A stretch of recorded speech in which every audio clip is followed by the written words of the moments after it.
প্রতিদিন সকালে নাস্তার পরে খুব চিন্তায় পড়ে যাই যে আজকে কি রান্না করব।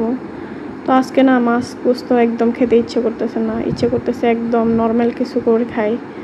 তো এখানে আমি আলু আর 2টা দুন্দুল ছিল, সেগুলোকে ভাজি করে নিচ্ছি।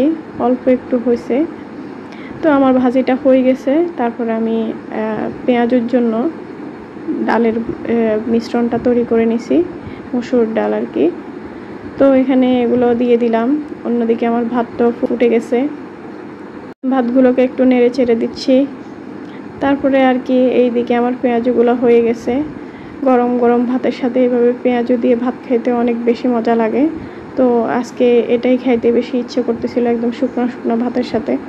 তো আমি কিছু ওইভাবে আর কিছু গোল গোল করে নিছি। এদিকে আমার ভাতগুলো হয়ে গেছে, তো আমি ভাতটা মার ফেলতেছি। একদম সিম্পলভাবে সব কিছু আজকে করলাম।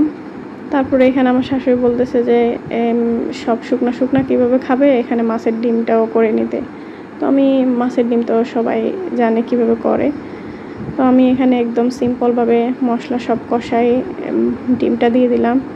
তো এটাও হয়ে গেছে, এখন খাওয়ার পালা। তো আমি সুন্দর করে প্লেটটা সাজায় নিয়ে আসছি, দেখেন বারান্দায় চলে আসলাম খাইতে।